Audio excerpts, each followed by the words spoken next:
Bom, então, já começou a gravar. Deixa eu compartilhar a tela aqui.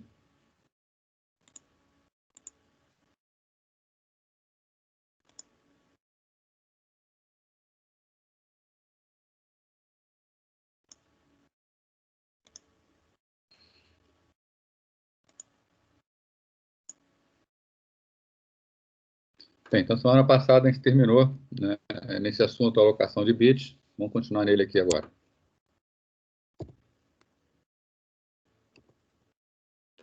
Bom, com relação à alocação de bits, nós estamos falando de instruções do processador, né? Então, a alocação de bits diz respeito a como nós vamos fazer a alocação dos bits necessários para que uma instrução do microprocessador possa ser entendida. Vou pegar aqui também a canetinha. Bom, então, a gente diz que existe uma relação clara entre a quantidade de opcodes e a capacidade de endereçamento, né? Por que isso? Porque existe uma instrução, essa instrução ela tem um tamanho que ela ocupa, né? E na primeira parte da instrução normalmente vem o opcode, né, que vai dizer qual é o código que aquela instrução vai executar, e a parte final da instrução fica reservada para endereçamento. Se assumirmos que isso aqui tem um tamanho fixo, por exemplo, 32 bits, tanto para opcode quanto para endereçamento, se nós temos uma quantidade maior de opcodes, significa o quê? Que teremos mais bits destinados ao opcode. Essa fronteira entre opcode e endereçamento vai estar se deslocando para a direita. Se ela se desloca para a direita, sobram menos bits para o endereçamento. Então, obviamente, quanto maior a quantidade de endereço, quanto maior a quantidade de opcodes, quanto maior a quantidade de instruções que vai existir em um processador, menor vai ser o espaço de endereçamento desse processador, né? Então, o que se faz, né, e a Intel trabalha isso fortemente, é o uso de opcodes de tamanho variável para a gente poder ter um equilíbrio bom entre a capacidade de endereçamento e a quantidade de opcodes, né? Aquelas instruções que precisam de um espaço maior para endereçamento, elas gastam menos bits no campo de opcode. Já as instruções que precisam de menos capacidade de endereçamento, né, podem usar mais bits no campo do opcode. Então, tornando variável o tamanho do opcode, não fixando, fica mais fácil do projetista criar novas instruções. Então, quais são os fatores que são importantes para a gente determinar a quantidade de bits que vai ter no opcode e na parte de endereçamento, né? Bom, às vezes um modo de endereçamento pode ser indicado implicitamente, né? O que é o modo de endereçamento? A gente viu aqui várias formas de endereçamento. Nós temos endereçamento direto, ou melhor dizendo, endereçamento imediato, onde na instrução já vai o valor que vai ser utilizado, né? Por exemplo, somar 3 é uma variável, o valor 3 já vai dentro da instrução, né? Então, outras instruções fazem endereçamento com o registrador base, outra coloca o endereçamento direto, né? Então, um modo de endereçamento uma forma de fazer o endereçamento indicado implicitamente, ou seja, o próprio opcode já diz qual será a forma de endereçamento. Então, a instrução deixa de explícita, né? Ou melhor, implícito na instrução, mas fica explícito no que ela vai fazer, qual é o tipo de endereçamento que vai ser utilizado, né? Em outros casos, os modos de endereçamento devem ser explícitos, né? Nesse caso, um ou mais bits do modo serão necessários, né? Normalmente, arquiteturas RISC deixam um endereçamento implícito, né? Enquanto as arquiteturas CISC, elas precisam explicitar a forma de endereçamento que vai acontecer, né? Outro fator importante para determinar a quantidade de bits de uma instrução, quantidade de operandos, né? Então, nós temos no primeiro campo opcode, e o restante é designado para endereçamento. Se nós temos um único campo de endereço, podemos ter uma quantidade maior de endereçamentos, né?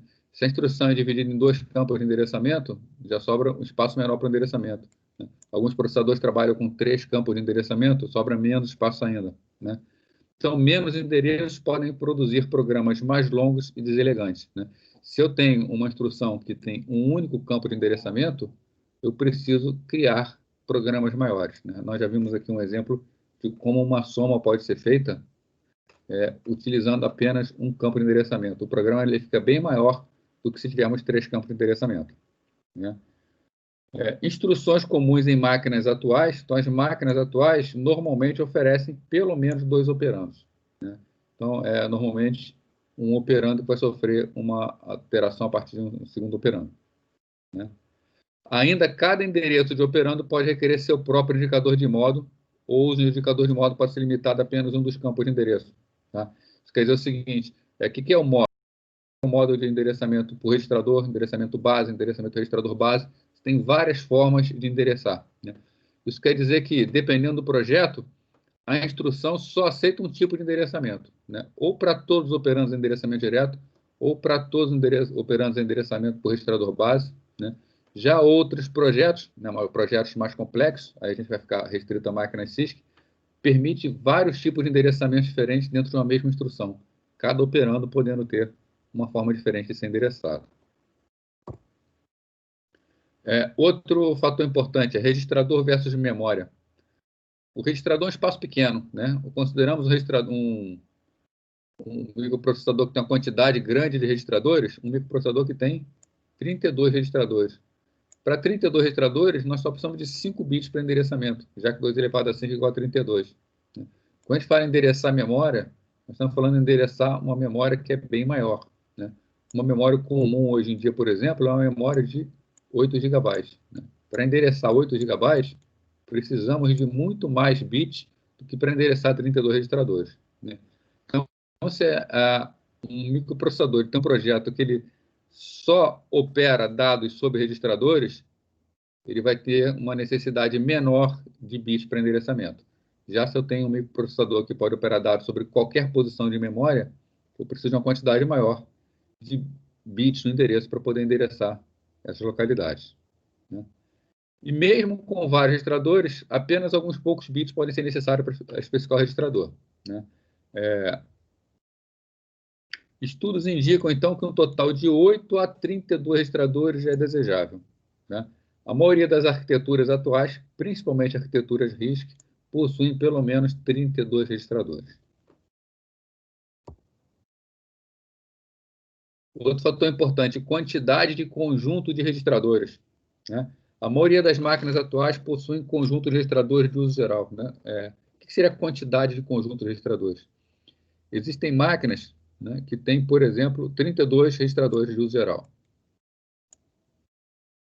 Mas ela possui, por exemplo, 4 conjuntos de 32 registradores. Num determinado momento, somente um desses conjuntos vai estar em uso. Então, a seleção de qual conjunto de registradores vai estar em uso é que vai permitir o processador trabalhar com eles. Isso facilita muito a mudança de contexto quando existem vários processos rodando na máquina. Com isso, cada processo pode ter seu próprio conjunto de registradores sem necessidade de descarregar em memória esses registradores, né? Isso aí dá uma alavancada na velocidade de execução da máquina, né? Isso também pode ser encarado de uma outra forma. A Intel, por exemplo, ela tem conjuntos de registradores específicos, né? Tem um registrador para pilha, que é o stack pointer, então um registrador especializado em pilha, tem registradores especializados em dados, né? Tem registradores, conjuntos de registradores especializados para endereçamento, né? Então, ela possui conjuntos de registradores específicos para cada tipo de instrução que será executada. De forma que, se eu faço uma operação de pilha, por exemplo, eu não preciso dizer qual registrador que eu vou usar. Se é uma operação de empilhar uma variável, está implícito, eu vou usar o stack pointer, eu não preciso sequer colocar o endereço, né? Já se eu vou fazer uma operação sobre dados, né, dados extras, o EP, que é a Intel, que é o registrador para endereçar dados, né, basta que eu dê o deslocamento, já está implícito que eu vou utilizar o registrador base para dados, né? Então, esse conjunto de registradores que vão estar disponíveis na arquitetura também pode facilitar bastante a diminuir a quantidade de bits necessários na instrução. Outro fator importante, o intervalo de endereços, né? O intervalo de endereço que pode ser referenciado está relacionado diretamente à quantidade de bits da memória, né? Por exemplo, se eu tenho uma arquitetura, nessa arquitetura eu faço um endereçamento a 32 bits, né? Quantos locais podem ser acessados, né? Se eu tenho 32 bits para endereçamento, eu posso acessar 2 elevado a 32 locais diferentes, né? Que vão ser o quê? 4 gigalocais, não necessariamente 4 gigabytes, mas 4 gigalocais. Se o meu endereçamento é nível de byte, eu acesso a 4 gigabytes, né?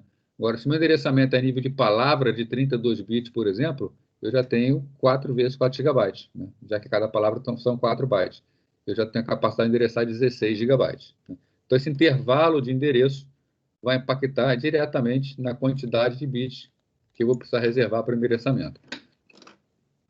Isso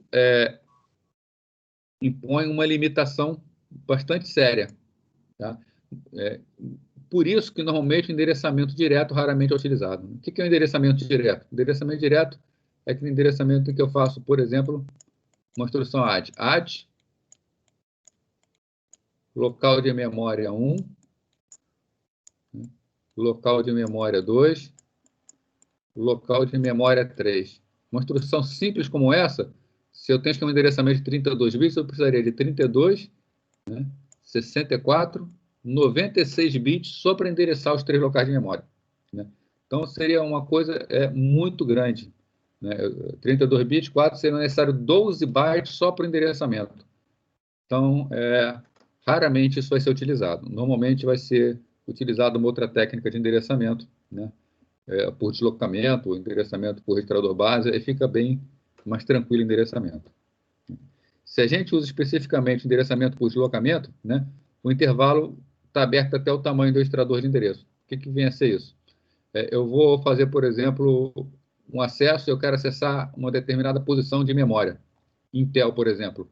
Eu tenho segmento base para dados, então eu sei a posição de memória onde inicia minha busca. Eu só preciso informar o deslocamento lá dentro. Então, dos meus 16 GB, por exemplo, eu tenho segmento de dados, eu digo um deslocamento pequeno dentro do segmento de dados. Dado esse deslocamento, eu sei exatamente onde está o dado dentro do segmento.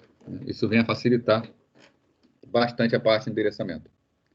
E a granularidade também é outro aspecto, né? Granularidade foi o que eu expliquei aqui em cima, né? Se eu trabalho, por exemplo, com 8 bytes e 32 bits para endereçamento, desculpa, se eu trabalho com 8 bits, né? 8 bits de dado, 1 byte de dado e 32 bits de endereçamento, eu posso endereçar 4 gigabytes. Porém, se eu trabalho com palavras de 32 bits e 32 bits para endereçamento, eu posso endereçar com os mesmos 32 bits 16 gigabytes de memória, né? Então, se eu necessito trabalhar com caracteres, né, é interessante que eu tenha a granularidade de poder acessar cada byte de memória, né? Mas nada impede também de eu trabalhar com 32 bits, puxar 32 bits da memória, trabalhar com um dos caracteres e depois gravar os 32 de uma vez só, né? É apenas questão de projeto, né? Se eu trabalho com barramento largo o suficiente, vale mais a pena trabalhar com memórias largas, né? Com palavras grandes. Isso quer dizer o quê? O desenvolvedor tem que considerar equilibrar diversos fatores. São muitos fatores para poder decidir que tipo de endereçamento vai ser utilizado, né? E o que nós temos aqui é que não é claro quão críticas são algumas dessas escolhas. O que quer dizer isso aqui? Se eu escolho, por exemplo, diminuir a quantidade de instruções para aumentar o meu espaço de endereçamento, qual é o impacto disso no sistema? E se eu faço o contrário, eu quero aumentar a quantidade de instruções e diminuir a quantidade de modos de endereçamento, qual é o impacto disso no sistema? Não é tão claro, né? Não existe nenhum estudo que tenha mostrado uma grande vantagem de uma forma sobre a outra, né? Muito pelo contrário, né? Estudos compararam várias abordagens de formato de instruções, né? E nenhuma diferença significativa foi observada. O que isso quer dizer? Nós temos uma guerra grande entre processadores que são RISC, né? Que diz que o melhor são instruções pequenas com modos de endereçamento restritos para fazer as coisas muito rapidamente. E eles realmente fazem muito rapidamente. Temos, por outro lado, processadores CISC, que falam o contrário. As instruções têm que ser complexas, porque mesmo que elas demorem para fazer alguma coisa, o resultado vai ser alcançado com menos necessidade de instruções. E o que os estudos mostram?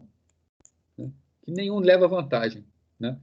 Que somente para aplicações específicas é que podemos encontrar vantagem no RISC ou no CISC. Se uma máquina ela vai ser usada para uma gama muito grande de aplicações, qual o melhor processador? Né? Não temos como afirmar. Tá? A gente pode afirmar o seguinte: eu quero uma máquina para jogos. Né? Uma tendência muito grande de que o CISC venha a ser melhor. Né? Tanto que foi anunciado já comentei com vocês, foi anunciado pela Sony que vai ser um Ryzen 5, se não me engano, né? Vai ser um CISC, o microprocessador do PlayStation 5. Né? Por outro lado, para servidores, quem domina o mercado de servidores são máquinas RISC. Né? Dispositivos móveis, né? O CISC tem consumo de energia muito grande, então o RISC também leva vantagem por gastar pouca energia, já que as coisas são feitas de forma mais simples. Né? Ou seja, não existe uma tecnologia dominante. Isso vai deixar o mercado disputando e as duas técnicas, tanto o RISC quanto o CISC, vão evoluindo bastante e disputando esse mercado. Bom, instruções de tamanho variável. Né? O que a gente pode falar sobre isso? Ela torna fácil fornecer um grande repertório de opcodes. Né? Se eu posso variar o tamanho da instrução, né? Se eu tenho instruções que eu preciso de um grande espaço de endereçamento, eu crio essas instruções com opcode pequeno. Se eu tenho instruções que vão agir sobre registradores, que eu preciso de pouco espaço de endereçamento, eu posso ter instruções com opcode grande. Então, a quantidade é muito grande de instruções. Né? Então, poder variar o tamanho da instrução facilita bastante a vida do projetista em termos de quantidade de instruções. Ainda com instruções de tamanho variável, né, o endereçamento pode ser mais flexível, né, com várias combinações de referência aos registradores e memórias. Né? Isso quer dizer o seguinte, eu posso combinar, então, instruções que algumas eu acesso memória, outras eu acesso registradores. Né? E eu posso fazer uso do tipo de instrução que eu achar melhor para o meu programa. Né? Qual é o principal preço a ser pago? Aumento na complexidade do processador. Se eu tenho instruções complexas, que eu vario o tamanho do opcode, eu preciso analisar muito mais aspectos para poder saber de que instrução se trata. Então, eu vou precisar fazer um processador com uma unidade de controle mais poderosa, mais complexa, né?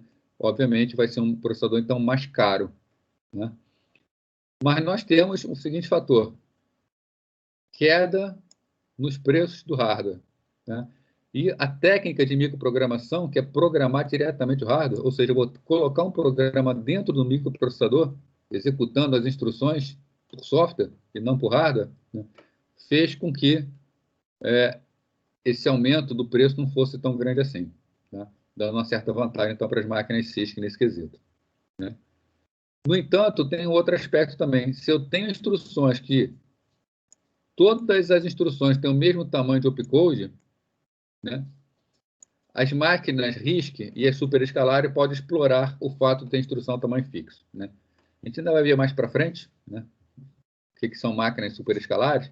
Uma máquina superescalar é uma máquina que ela tira bastante proveito da capacidade de processamento paralelo do microprocessador. Então, basicamente, é um esquema de pipeline, onde eu pego a primeira instrução e estou decodificando. Quando essa primeira instrução passa para a fase de execução, já pego a segunda para decodificar. Né? Então, a segunda está executando, a primeira está executando, a segunda está decodificando. No terceiro passo, a primeira está buscando operandos, a segunda está sendo determinando o que ela vai fazer, a terceira está buscando operando. Né? Isso é um esquema de pipeline que faz com que eu tenha, dentro de um processador, várias instruções em execução simultaneamente. É muito mais fácil, é muito mais tranquilo para um processador fazer isso quando as instruções elas são comportadas, quando a gente conhece muito bem o tamanho de cada instrução. Tá? No caso de processadores com uma instrução de tamanho variável, o processador não conhece o tamanho da próxima instrução a ser obtida. O que ele tem que fazer, então? Buscar o máximo de informação possível da memória. Então, no caso, a estratégia comum é qual? Buscar a quantidade de bytes pelo menos igual ao tamanho da maior instrução possível. Às vezes, várias instruções são lidas. Isso pode acarretar um certo desperdício na leitura. Tá? Então, a gente está vendo aqui o seguinte, né? Mais uma vez, instrução de tamanho variável é bom? Sim, é bom. Né? Só que tem aspectos positivos e aspectos negativos. Então, fica difícil, né? E o projetista ele tem que equilibrar tudo isso para saber que ele vai querer montar como seu microprocessador. Então, vamos ver aqui dois exemplos. O x86, né, a Intel, e o microprocessador ARM, né, que é um RISC, para a gente poder ver a diferença entre eles. Então, nós temos aqui, né, um exemplo de uma instrução do Intel x86. Como é? Né? Antes do opcode, vem o chamado prefixo da instrução. Até 4 bytes de prefixo. Né? Então, depois vem o opcode. O opcode, até 3 bytes, né? 1, 2 ou 3 bytes para o opcode, ou seja, tamanho variável. Né? Depois, um especificador de endereço. São 2 bytes, que pode estar presente ou não. Né? Esse especificador de endereçamento é para dizer qual o tipo de endereçamento que será utilizado. Endereçamento direto, registrador base, segmentação, paginação. Depois, um deslocamento a ser utilizado, normalmente dentro do segmento. E no caso de instruções que os endereços ou dados imediatos, a parte de dados imediatos. Né? Então, a gente pode perceber que uma instrução no Intel ela pode ser gigantesca. Né? Ou seja, uma máquina extremamente complexa. Né? Então, o x86, a linha de processadores da Intel, é equipado com uma variedade de conjuntos de instruções. Né? Apenas o campo opcode é obrigatório. Né? A gente pode ver aqui, o opcode tem 1, 2 ou 3 bytes. Os outros podem ter até 0 bytes. Ou seja, qualquer um desses campos aqui pode não aparecer. E também, o primeiro pode ter até 4 bytes, né? O penúltimo até 4 bytes, o último até 4 bytes. Ou seja, pode ser desde instruções pequenininhas até instruções muito grandes. Então, vamos ver cada campo desse, começando pelo campo prefixo da instrução.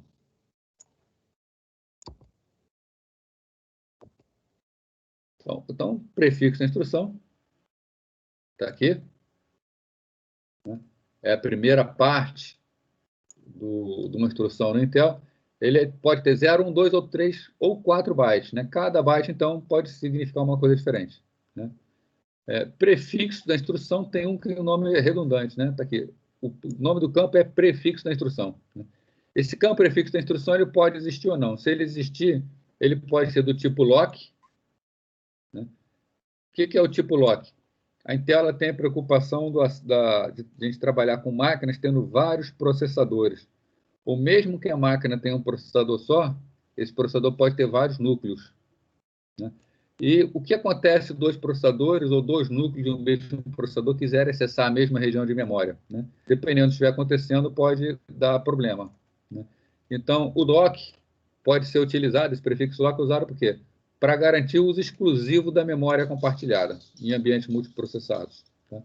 Ou seja, garante, reserva uma área de memória para um processador poder usar e ter a certeza que durante um tempo nenhum outro processador vai acessar essa área. Tá? Então, isso é importante, por exemplo, para a programação concorrente. Né? Esse mesmo prefixo pode ser também um prefixo de repetição. Né? O que é prefixo de repetição? Né? Especifica operações repetidas de uma string.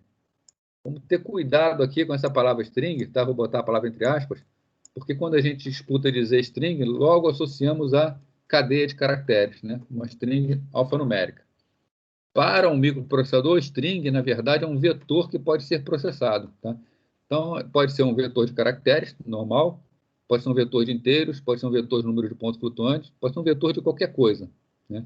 Então, instruções repetidas em uma string significa que se eu tenho um vetor grande e eu preciso somar, por exemplo, o valor 5 a todos os elementos do vetor, eu tenho uma instrução, né, uma instrução de extensão MMX, que vai me permitir que eu diga acrescente 5 a todos os elementos do vetor. O microprocessador vai fazer isso diretamente pelo seu microprograma. É muito mais rápido o microprocessador fazer esse tipo de coisa do que um programa de alto nível ter que fazer um loop e variar nesse loop e ficar alterando as posições do vetor. Quando é feito lá pelo microprograma, é extremamente mais rápido. Então, jogos, por exemplo, fazem muito uso desse tipo de instrução. Por isso que o microprocessadores CISC eles são tão importantes para jogos. Né? Ele vai acelerar bastante, fazendo lá em baixo nível coisas que os jogos vão precisar. Bom, o segundo campo, né, dos prefixos da instrução é o chamado seleção do segmento. Né? O que é o seleção do segmento? Determina qual registrador de segmento que uma instrução deve usar, alterando o registrador de segmento padrão. Né? Então, se eu tenho uma instrução, por exemplo, que é para buscar uma outra instrução na memória. Se eu vou buscar uma outra instrução na memória, eu vou usar o segmento de texto, que é chamado. Né? É o segmento onde está o código da instrução. Agora, se eu quero buscar essa instrução num outro segmento e não no segmento padrão, eu vou colocar aqui um prefixo dizendo qual é o registrador que eu vou utilizar como base, que não é aquele padrão. Né? Da mesma forma, se eu quero ler dados, mas eu quero ler dados fora do segmento padrão de dados, eu digo aqui qual é o segmento que será utilizado. Né? Como normalmente as instruções são todas executadas dentro do segmento padrão, esse campo raramente vai existir. Né? Um terceiro campo diz respeito ao tamanho do operando. Né? Ele altera o tamanho padrão do operando da instrução. Então, se eu tenho uma instrução que, por padrão, por exemplo, trabalha com operando de 16 bits, uma soma que trabalha com operando de 16 bits, mas, de repente, eu quero somar operandos de 32 bits. Né? Eu posso alterar o tamanho do operando aqui na instrução, fazendo com que uma instrução funcione de uma forma bastante genérica. Né? E, por fim, né, um quarto campo, tamanho do endereço. Né? Então, o processador pode endereçar a memória utilizando endereço de 16 ou 32 bits. O tamanho do endereço vai determinar o tamanho do deslocamento utilizado. Né? Mais uma vez, só precisa existir se for para trabalhar com o tamanho do endereço que não seja o padrão da instrução. Se for o padrão da instrução, não é necessário entrar. Né? Ou seja, né, se eu vou usar o segmento padrão, se eu vou usar o tamanho de operando padrão, se eu vou usar o tamanho do endereço padrão, não preciso reservar região de memória e não vou fazer uma operação de repetição, nenhum prefixo desse vai existir. Né? Agora, em compensação, se eu vou precisar qualquer uma dessas coisas, eu posso variar o que a instrução vai fazer colocando um simples prefixo nela. Né? Isso dá um poder muito grande para o que a minha instrução vai realizar. Então, a gente viu o prefixo da instrução. O campo seguinte é o opcode. O opcode pode ter 1, 2 ou 3 bytes. Né? E o opcode basicamente inclui os bits que vão dizer o que aquela instrução vai fazer. Né? Então, tem instruções pequenas, desde instruções que são de apenas 1 byte, até instruções maiores que possuem 3 bytes. Depois vem os campos mod RM, IS e B. Né? Então, o mod RM, o que é que ele faz? Deixa eu fazer um parênteses aqui. A gente está vendo o formato da instrução do x86, né? Ninguém espera que ninguém vá decorar esse formato de instrução. Né? A ideia aqui é poder ter noção da complexidade de uma máquina Cisco, de uma máquina Intel. Né? Quando a gente fala em instruções complexas, a ideia de ver como são as instruções, o formato das instruções, a variação das instruções, é entender justamente o que se chamam instruções complexas. Né? E nós estamos vendo aqui que são instruções realmente complexas. Quando chega uma sequência de bits para a unidade de controle, a unidade de controle precisa decidir o que ela vai fazer. Né? E nós estamos vendo que é realmente bastante complexo a forma como o Intel trabalha. Né? Então, no mod RM, né, nós temos dois campos que trabalham em conjunto. Né? É o campo mod e o campo R/M. Né? O campo mod tem 2 bits e o campo R/M tem 3 bits. Né? Então, o campo mod, né, ele é combinado com o campo RM. Né? Com isso, são 5 bits, 2 elevado a 5. Né? 32 valores possíveis. Né? Esses 32 valores possíveis, ele vai indicar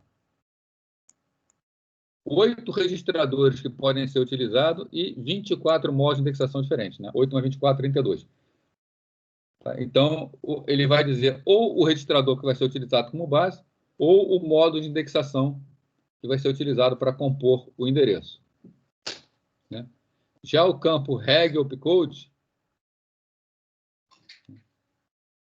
um campo de 3 bits, né, especifica um número de registrador, né, que vai ser utilizado, ou, se não for uma instrução que opera sobre registrador, for uma instrução que opera sobre memória, ganha mais 3 bits para ser utilizado no opcode, para incorporar o opcode. Então, mais instruções ainda, né? E o campo RM, né, que é um campo de 3 bits, né, vai especificar um registrador como sendo o local de um operando, né, ou fazer parte do código de modo de endereçamento em combinação com o campo mod, né? O que é isso aqui? Ou ele é utilizado junto com o campo mod, né, para compor o esquema de endereçamento, dependendo da instrução, né, ou ele também será utilizado para endereçar um registrador. Né? Então, é tudo ou, né? Vai depender basicamente do opcode. O tipo de instrução é que vai dizer como vai ser o comportamento dos campos. Né? Já o SIB, né, SIB, né? De acordo com a codificação do mod RM, teremos uma de 24 possibilidades de endereçamento. Né? Nós vimos que o Intel tem várias formas de endereçamento, entre elas o endereçamento escalar, que é onde nós podemos acessar um vetor e, por exemplo, dizer uma escala dentro desse vetor, né? Acessar o primeiro elemento, o segundo elemento, o terceiro elemento, mas para isso eu preciso saber o quê? O tamanho de cada elemento para que o processador possa trabalhar. É nesse campo que vai determinar, né, a escala. Né? Então, ele, no campo escalar, define o fator de escala para indexação escalar. Né? Ou seja, quando o índice varia, né, o campo de índice também está aqui, né? Quando ele define o registrador indexador, conforme o índice varia, variou de 1, esse campo escalar vai dizer, esse 1 varia o quê? 1 byte, 16 bits, 32 bits ou 64 bits? Né? Qual é o tamanho da escala? E a base diz quem é o registrador base a ser utilizado na instrução. Por fim, temos um campo de deslocamento. Né? Se a gente for lembrar o esquema de endereçamento do Intel, né? O Intel ele tem um registrador base.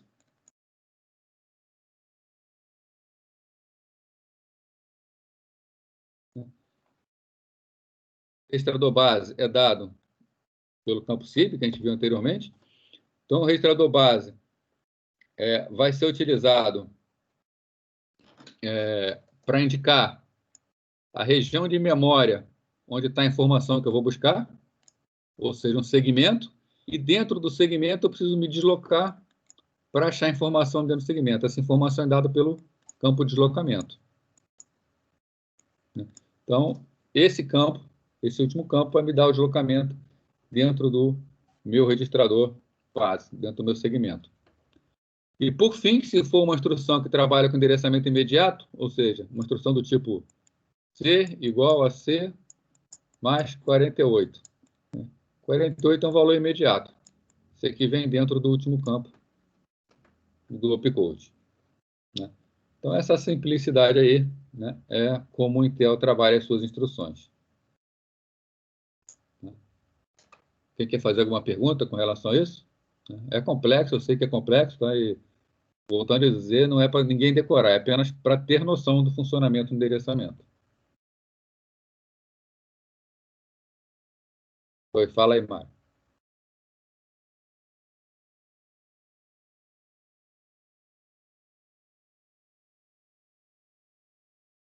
Sim, o AMD, exatamente. A AMD, ele é a x86 também, né? Ele segue a linha, tá? Eles funcionam da mesma forma, tá? Eles são CISC também, são extremamente complexos.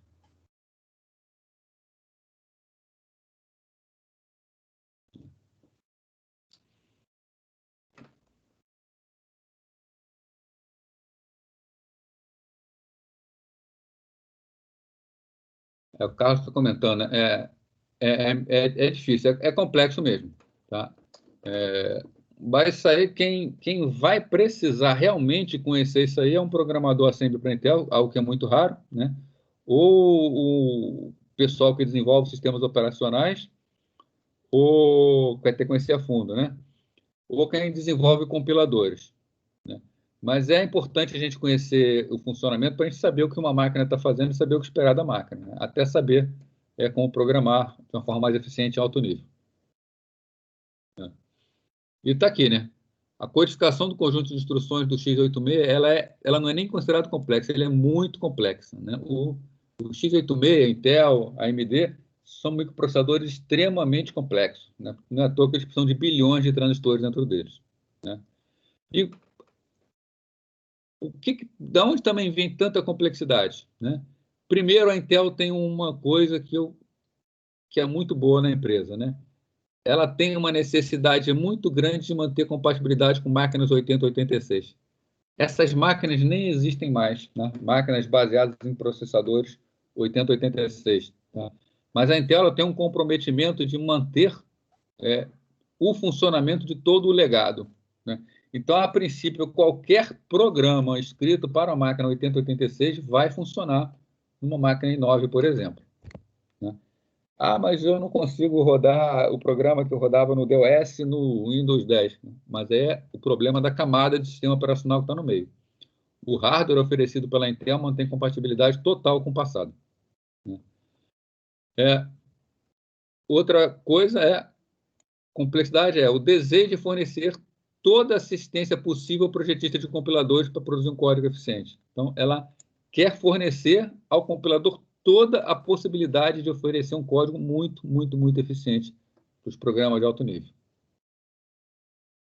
A AMD ela também trabalha, tá, com esse mesmo tipo de legado. A AMD ela é concorrente da Intel desde lá do início, né? A AMD e a Intel elas vem brigando muito. Tem época que a AMD tá mais rápida, tem época que a Intel está mais rápida, tá? Mas a estrutura, assim, a arquitetura interna do microprocessador é diferente, mas o conjunto de instruções é o mesmo. Qual a diferença está falando, Irving? Existe forma de emular a diferença do software?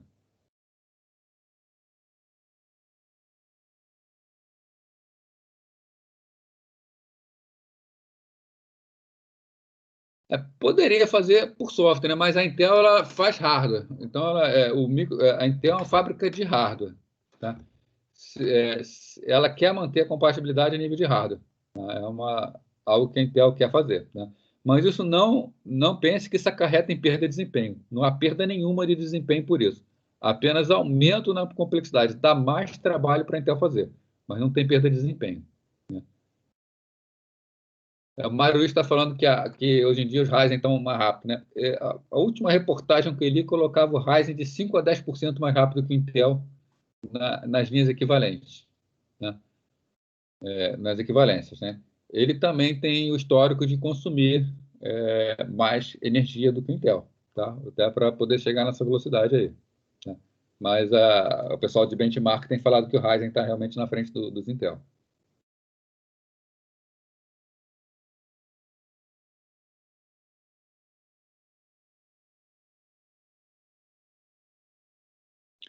Bom, e o ARM, né? Vamos agora para o outro lado. Vamos para um lado mais simples, né? O ARM ele já trabalha de uma forma mais simplificada. Todas as instruções do ARM têm 32 bits e seguem um formato regular. A gente vai ver no slide seguinte esse formato regular, né? Até aqui, ó. Todo tipo de instrução, todas as instruções deles estão aqui. Vai ser uma variação dessas instruções, né? Então, os 4 primeiros bits da instrução são códigos condicionais. Isso é bastante interessante, a gente vai ver o que é código condicional, né? Os 3 próximos bits definem o tipo geral da instrução. Então, os primeiros 4 bits são sempre condicionais. Os 3 bits seguintes, formato geral, por exemplo, processamento de dados, processamento de dados imediato, instrução load store, né? Vai depender dos bits seguintes. Não, se a Intel AMD também tem processador de ARM, não. ARM é uma empresa, tá? ARM quer dizer Advanced RISC Machine, tá? São concorrentes, são empresas concorrentes. A Intel e a AMD elas trabalham no ramo de processadores CISC, a ARM faz processadores RISC, tá? Então, eles não têm processadores concorrentes, né, de mesmo ramo, né? Então, para a maioria das instruções, exceto as de desvio, os próximos 5 bits constituem o opcode, né?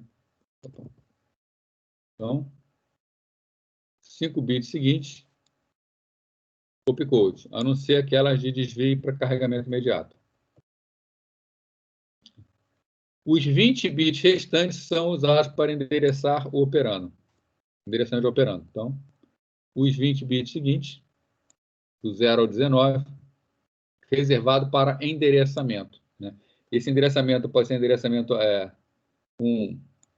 acessando registradores, pode ser dado imediato para ser inserido na máquina, pode ser operação load store, então é dito o endereço de memória onde vai ser buscado, né?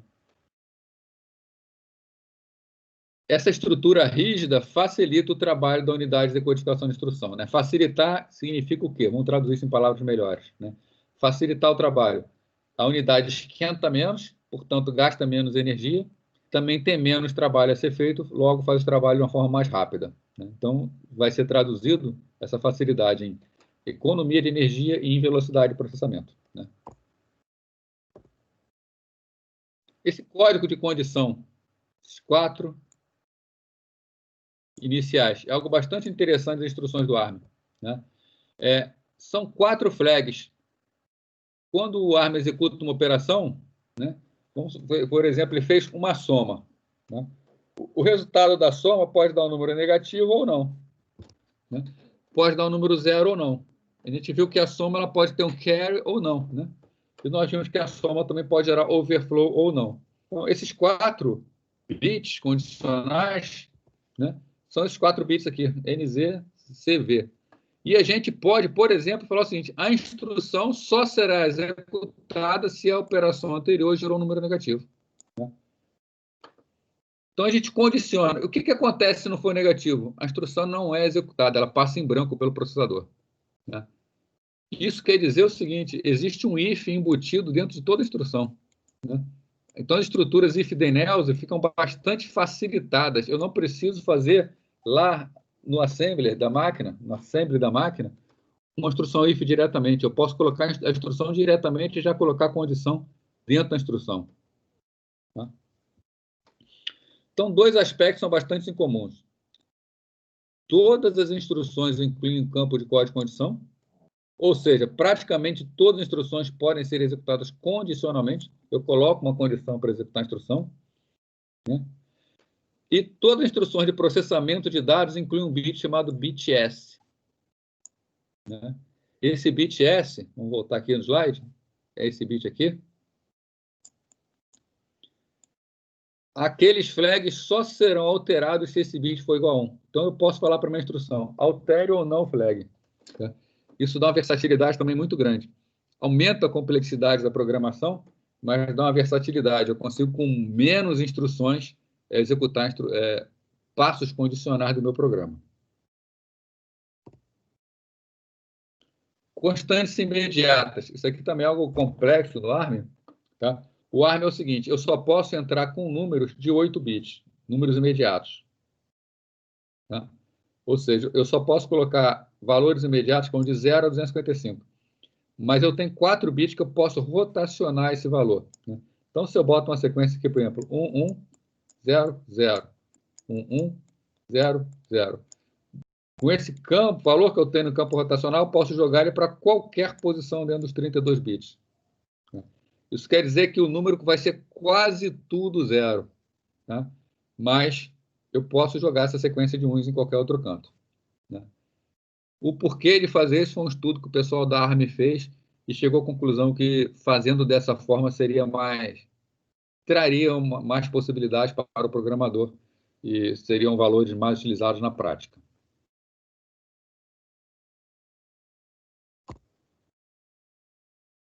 Bom, além disso, o ARM, com o tempo, criou o chamado conjunto de instruções thumb, né? Tem um conjunto de instruções thumb, né? É um subconjunto recodificado das instruções do ARM. Então, o ARM tem aquelas instruções padrão, que foram essas que nós vimos, mas os projetistas viram que dava para fazer melhor, tá? Por exemplo, tirar aquelas bits condicionais e aumentar a quantidade de opcodes, né?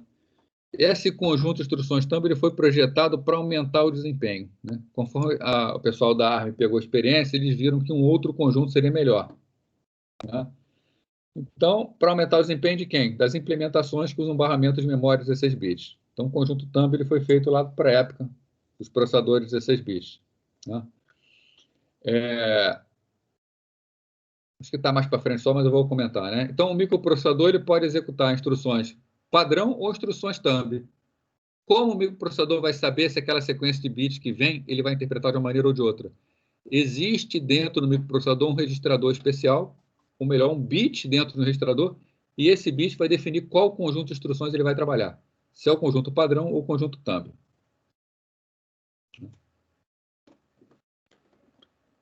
Com o conjunto thumb, né, a gente conseguiu, né, ou a gente não, o pessoal da ARM conseguiu um software mais rápido e ainda diminuiu o tamanho do código. Como que a instrução thumb consegue economia de bits?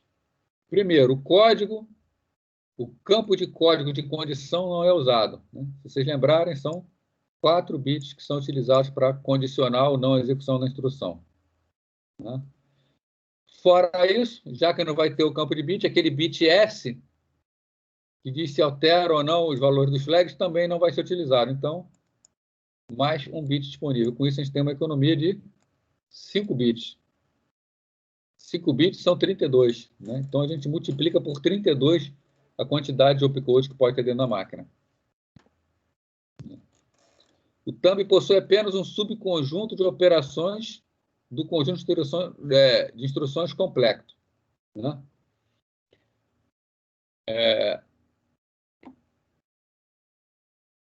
Se a gente vai ver aqui, ó, usa apenas um campo de opcode de 2 bits, mais um campo de tipo de 3 bits. Vou limpar essa imagem aqui.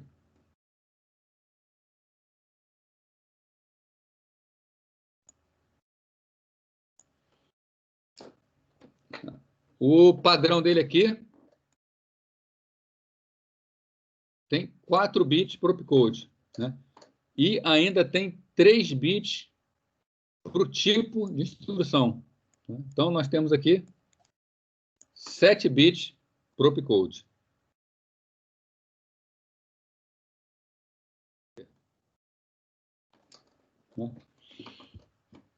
Né? Não é necessário, né, aquele campo de 2 bits que nós vimos. Com isso, a gente economiza mais 2 bits. Né? Outra coisa, a instrução thumb referencia apenas registradores R0 até R7. Tá? Nós vimos que o ARM ele tem... Aliás, a gente viu foi o MIPS, né? Mas o ARM ele tem um conjunto de 32 registradores. Né? Desses 32 registradores, para o usuário pode utilizar um conjunto de uso geral de 8 registradores. Né? Então, como as instruções thumb acessam somente esses 8 registradores, são do R0 a R7, são necessários apenas 3 bits para identificar registradores, não os 4 bits que eram utilizados na instrução padrão. Né? Com isso, a gente economiza mais um bit de instrução. Então, a gente está botando aqui 5,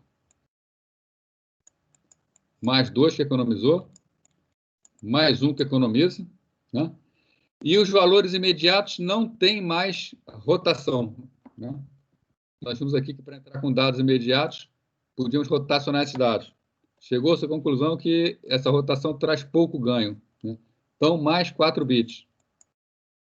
Então, esse novo conjunto de instruções conseguiu economizar um total de 12 bits em 32, tá? Possibilitando um conjunto de instruções mais rico.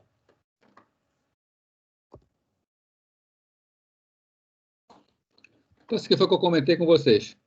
O ARM ele pode executar uma mistura de instrução thumb e instrução ARM 32 bits padrão. Tá? E quem define isso é um bit no registrador de controle do processador. Mudando esse bit no registrador de controle, a gente diz qual conjunto de instruções está sendo utilizado.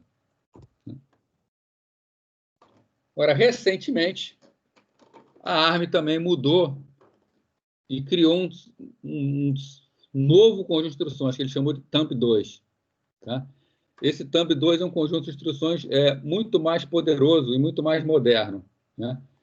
Nós vimos nas aulas passadas que o ARM ele fabrica 3 tipos de processadores, o Cortex-A, Cortex-R e o Cortex-M.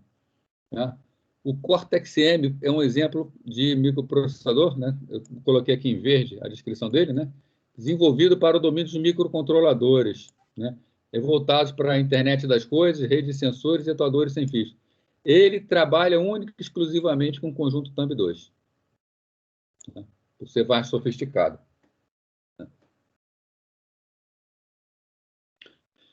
Para que foi criado esse conjunto thumb2? Nós tínhamos, então, o conjunto thumb e o conjunto padrão, né? O programador, para poder variar entre um conjunto e outro, ele tinha que ficar mudando o registrador de controle. Isso requer um esforço adicional de programação, né? E fica muito difícil a gente deixar por conta do programador falar, decidir quando é melhor utilizar um conjunto de instruções ou outro. Tá? Então, a ARM, com seu conjunto de instruções thumb2, um conjunto mais moderno, pretende o quê? Que o programador passe a utilizar somente o conjunto thumb2, que é um conjunto completo e não é necessário apoio de nenhum outro conjunto de instruções. Foi a principal melhoria da ARM, tá, na arquitetura, né? Introduz instruções 32 bits que podem ser intermixadas livremente com as instruções 16 bits antigas. Então, dá para misturar ainda, embora não seja mais necessário, né? E antes de ter o thumb2, o que os desenvolvedores tinham que fazer? Tinha que escolher entre o thumb ou o ARM padrão, né?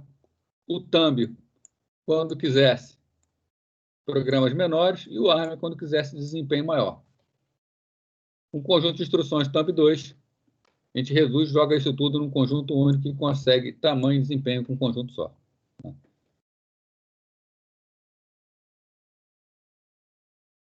Ok? Alguma pergunta aí?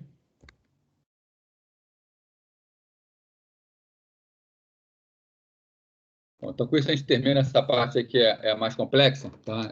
Realmente, eu sei que está complicado para vocês, isso é complicado, essa parte de conjunto de instruções, a gente está vendo conjuntos de instruções de processadores extremamente modernos, né?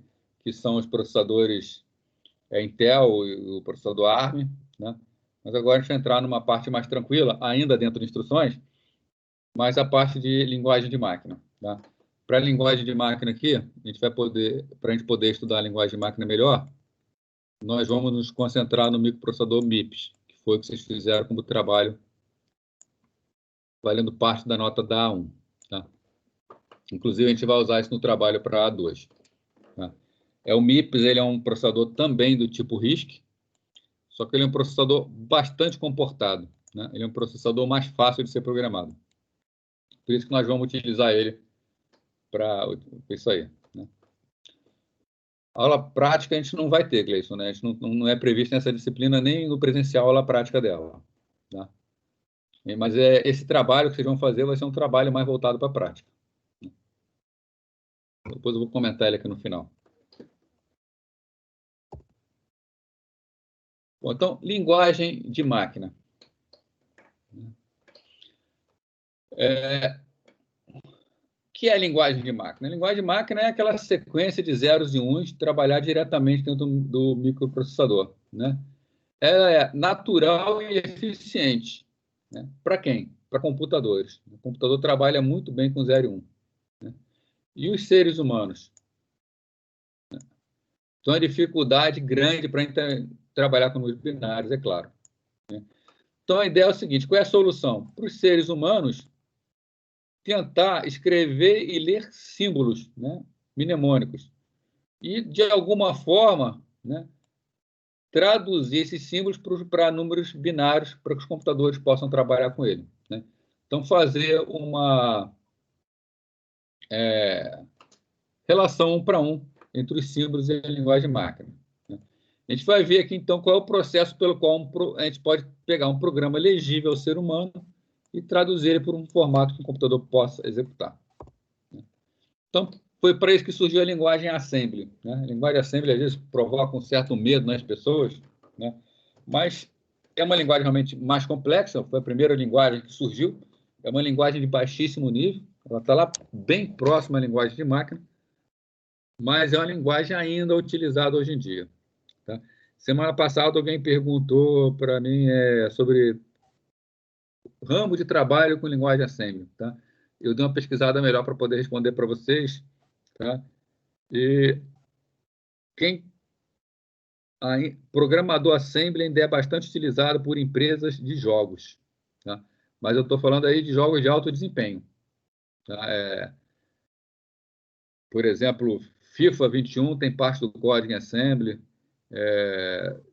jogos complexos que precisam explorar muito hardware, ainda é programado em Assembly. Tá? O FIFA 21 ele é feito em Assembly? Não. Uma pequena parte dele, a parte que pesa mais no sistema, a parte mais complexa em termos de processamento é feita em Assembly, lá em baixo nível. O restante dele foi feito em C++.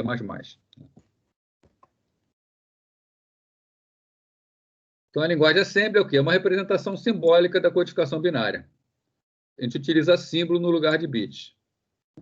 Então, símbolo nos Assembly nomeiam padrões que comumente são utilizados para opcodes, especificação de registradores, também especificação de memórias, né? E ainda permite utilizar rótulos. Né? Rótulo é para a gente poder definir uma região de memória para ser utilizada sem precisar amarrar especificamente a instrução. Isso aqui é o assembly, né? BLY. Né? Nós temos ainda o assembler. Né?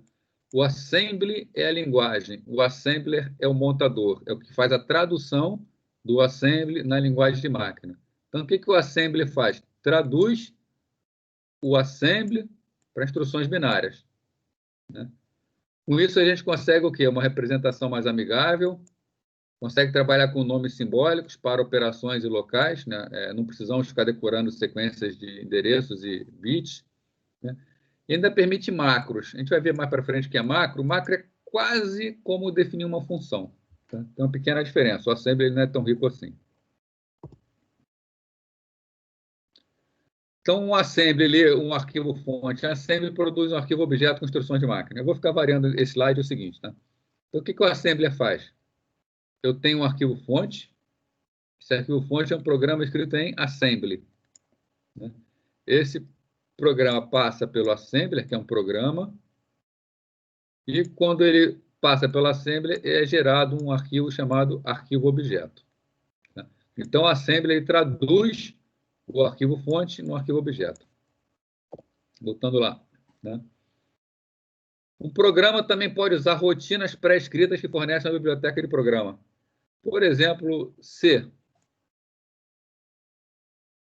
Faz o printf. Né? O printf ele vai imprimir alguma coisa na tela. Né? Vai mostrar algo na tela, dependendo dos parâmetros que eu passar. O printf ele é uma função que está na biblioteca da linguagem C. Ele não é da linguagem especificamente. Né? Ele não está dentro do compilador. Essa instrução não é compilada. Não faz parte do nosso programa, ela é incorporada depois. Né? Então, partes daquilo que nós programamos estão nós chamamos de biblioteca de programa. A printf é um exemplo disso. No nosso programa, no nosso código-fonte, nosso arquivo-fonte, nós escrevemos lá printf. Quando é passado pelo assembler, né, que ele vai ter o equivalente lá ao printf, para gerar objeto, no objeto existe uma chamada para a função. Mas onde está a função? A função não está no programa que eu escrevi, ela está fora. Né? Então, enquanto o assembler gera o arquivo objeto, esse arquivo objeto ele é um programa executável incompleto. Falta alguma coisa nele. Vamos ter que passar por o link editor. O que o link editor vai fazer? Vai pegar aquilo que falta e vai juntar ao arquivo objeto. A função do link editor é juntar tudo e ele que vai gerar o arquivo executável. Agora, sim, um arquivo completo que pode ser usado no computador, no microprocessador. Né? Então, alguma coisa vai estar na biblioteca de programa. Né? Então, o link editor é que é o responsável por combinar uma coleção de arquivo objeto para gerar um executável. Então, eu tenho vários códigos-fontes, cada um deles passa pela assembly e vão gerando arquivos objetos diferentes. Né? Eu posso ter um sistema completo com várias fontes diferentes. Quando eu compilo cada um em separado, eu vou ter vários arquivos objetos. Depois eu junto todo mundo no link editor, mais a biblioteca de programa, para gerar o executável. Agora sim eu tenho um programa que pode ser posto em execução no meu processador. Por que utilizar Assembly? Né? Aqui é um exemplo de um pequeno programa que calcula a soma dos 10 primeiros números no MIPS, no microprocessador MIPS. Então, são essas instruções aqui. Move 0 para T0, faz a carga imediata de 1 para T1, carga imediata de 11 para T2, existe um loop aqui, né? Esse BNL faz um salto incondicional, salto condicional, né? Que se T1 e T2 forem diferentes, ele volta para onde está o loop. Isso aqui implementa um for. Isso aqui, né? É uma implementação de um for. Né? Escrever assembly aqui, né? Complicado? Pode ser, né? Mas, quando eu não tenho assembly em nenhuma outra linguagem, a minha outra opção é escrever da maneira que está aqui, ó, zeros e uns. Né? Isso aqui é exatamente a tradução de cada linha dessa de execução. Então, ou eu escrevo da maneira que está aqui em assembly, ou eu escrevo colocando zeros e uns. Né? Então, a gente já vê que o assembly já não é tão complicado assim, principalmente por uma época em que não existia nenhuma outra solução. A assembly rotula endereço de memória com nomes simbólicos ou mnemônicos. É mais fácil para programadores. Né? Voltando aqui, o que quer dizer isso aí? Se eu preciso fazer um loop, significa que, quando eu estou dentro de um for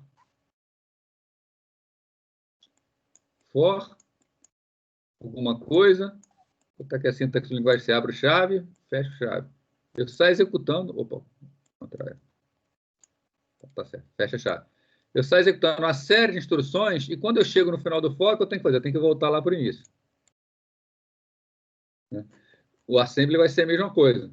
Quando chega no final do loop, eu tenho que voltar lá para o início. Agora, eu tenho que dizer, no assembly, linguagem de máquina, eu tenho que dizer para onde voltar. Quando fala que rotula endereço de memória, cadê meu? Quando eu falo que rotula endereço de memória, estamos falando em colocar rótulos como esse aqui, ó, loop. Esse loop aqui é uma palavra qualquer. Né? Então, eu digo, ó, voltar para loop. Senão, eu tenho que dizer, ó, voltar tantos bytes. Isso seria bem mais complexo. Né? Então, é mais fácil trabalhar com rótulos. Existem ainda alguns nomes que são, por exemplo, .data, .glob, né? Que são diretivas do assembly. Essas diretivas do assembly elas não geram código. Elas apenas passam informações para o código objeto. Né? Para, por exemplo, dizer se determinada função pode ou não ser acessada externamente ao módulo. Né?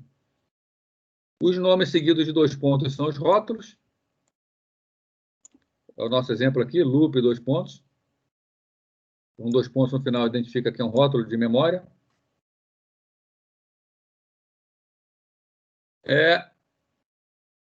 O assembly, mas mesmo com isso tudo aqui, o assembly ainda é difícil de programar.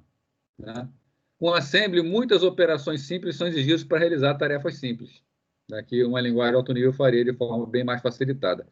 Principalmente a falta de controle de fluxo. Assembly não tem nada no estilo while, if, then, else, nada disso. Então, essa falta de construções de fluxo oferece pouca informação sobre o funcionamento do programa. Escrever em Assembly não é nem tão complicado. Agora, você pegar um programa em Assembly, principalmente um programa em Assembly feito por outra pessoa, entender o que o programa faz, aí é complicado. Tá? É bem complicado. Aqui o programa mais completo, aquele programa para calcular os 10 primeiros números. Né? A forma como estava feito antes, ele salvava tudo em registradores. Né? Nesse aqui, nós temos um exemplo de como ficaria em Assembly. Né? Então, por exemplo, no Assembly, se eu quero botar um printf, dentro do printf, eu passo a string que eu quero imprimir.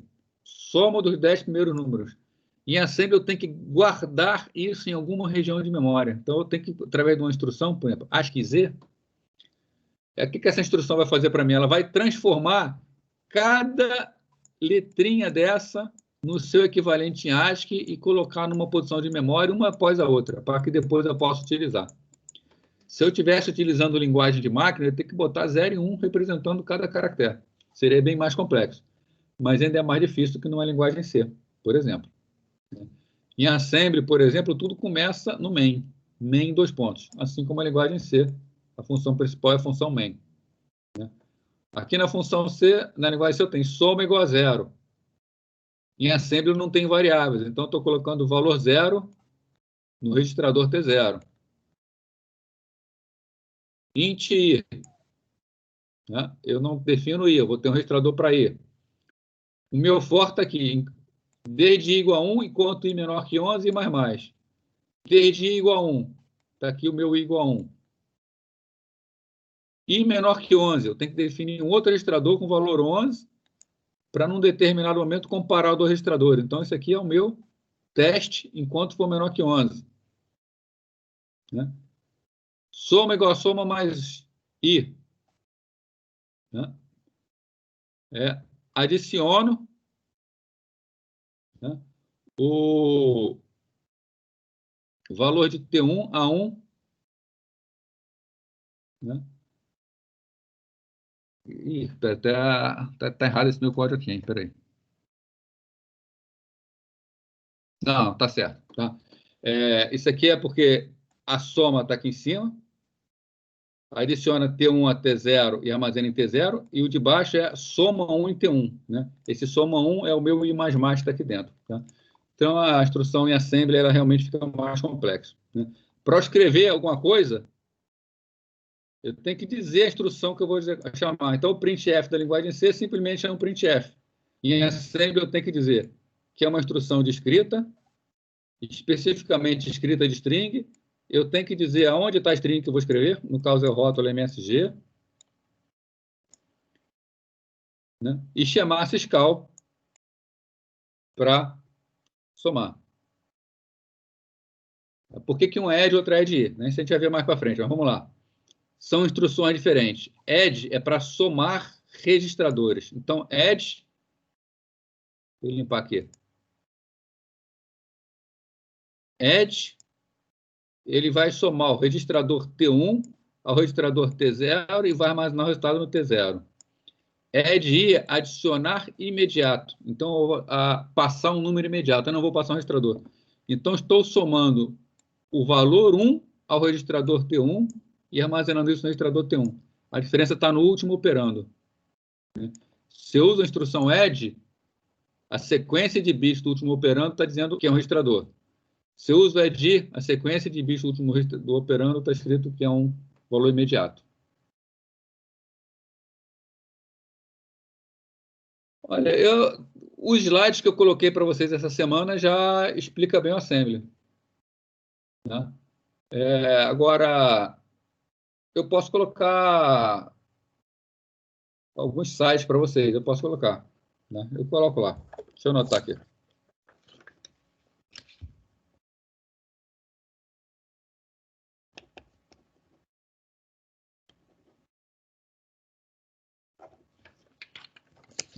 Mas para vocês fazerem o trabalho, por exemplo, não vai bastar o que está aqui nos slides. Né? Até porque o assembly é específico de cada microprocessador. Né? Se eu escrevo um programa em assembly para uma arquitetura, para passar para outra, eu tenho que mudar tudo. Né? A gente vai trabalhar aqui diretamente, então. Não, tem um simulador para vocês baixarem. Tem um simulador, vocês vão utilizar usa o simulador Spin, QT Spin. Está no slide também. QT Spin é o simulador que a gente vai utilizar. Tá? Esse simulador ele já traz o MIPS e junto dele um microprocessador matemático para ponto flutuante. Até o return zero da linguagem C,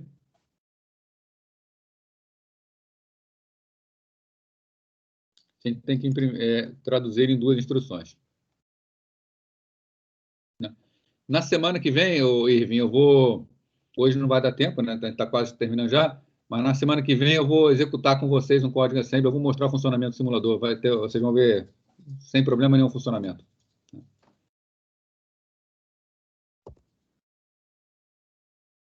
Bom, em geral, o assembly desempenha duas funções. Né? Ele é uma linguagem de saída para compiladores. Por exemplo, o compilador de linguagem C. Eu pego um arquivo-fonte em linguagem C, passo pelo compilador. Normalmente, o compilador faz o quê? Traduz a linguagem C num arquivo em assembly.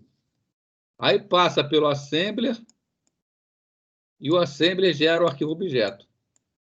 Alguns compiladores, eles pulam esse passo do assembly. Né? eles pegam e geram direto o arquivo objeto. De qualquer maneira, quando eles fazem isso, eles saltam a utilização do assembler, não quer dizer que não esteja usando assembly. Internamente, ele faz a utilização do assembly, né, para chegar no arquivo objeto. Aí sim, vai lá juntar com a biblioteca do programa, link editor, para gerar o arquivo executável. Outra forma é linguagem para escrita de programas, né? Já foi dominante no passado, principalmente quando se programava microcontroladores. Hoje em dia ainda se programa algumas famílias de microcontroladores em assembly, mas devido à diminuição do preço e facilidade de se fabricar memória hoje em dia, o pessoal já está utilizando mais linguagem C para programação de microcontrolador. Porém, o assembly ainda é importante para escrita de programas em que a velocidade ou o tamanho são fundamentais. Então, velocidade, software de alto desempenho. Então, parte dele vai ser feita em assembly. Hoje em dia, os programadores não são empregados em construções de sistemas operacionais e construção de jogos. Voltando a dizer, jogo de alto desempenho, né? E também onde o tamanho é fundamental. Sensores, por exemplo, são equipamentos muito pequenos, que têm pouca quantidade de memória, então é bastante restrito. Então, a programação assembly ainda é utilizada nesse caso. Ou para explorar recursos de hardware que não possuem correspondentes na linguagem de alto nível, né? Às vezes, a gente desenvolve no laboratório um hardware bastante específico e precisa acessar essas portas e controlar esses hardwares por uma linguagem que permita acesso em baixo nível, né? Mas eu vou dizer para vocês que linguagem C tem construções que também permitem acesso em baixo nível, né? Ou faz a programação toda em assembly.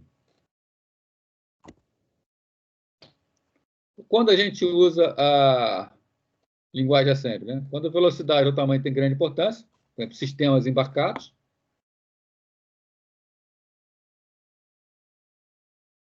são sistemas que têm pouco espaço de memória, precisam economizar energia. Agora, também é bastante comum a técnica híbrida, né, que é parte do programa ser escrito em uma linguagem alto nível, como linguagem C, C++, Python, né, e parte é escrita em assembly, né, que é o caso dos jogos. Outra forma de utilizar. Vantagem na capacidade do programador em explorar instruções especializadas. Às vezes o programador ele tem ideia daquilo que o programa vai fazer. Então, se ele souber utilizar bem o assembly em locais bem específicos, consegue elevar bastante o desempenho do sistema. Ou computadores especializados que não possuem um compilador, né? A única alternativa nesse caso, quando não tem compilador, é programar em assembly. Mas, mesmo quando a gente fala aqui num programador explorar instruções especializadas, né, hoje em dia os compiladores estão bastante evoluídos. Então, principalmente na parte de explorar pipeline, que é a possibilidade das instruções estarem executando paralelamente dentro do microprocessador, né, o compilador ele já tem técnicas automatizadas para gerar código de bom desempenho, né? Então, até a vantagem de um programador sobre um compilador já está difícil de manter, né, já que os compiladores estão bastante inteligentes atualmente.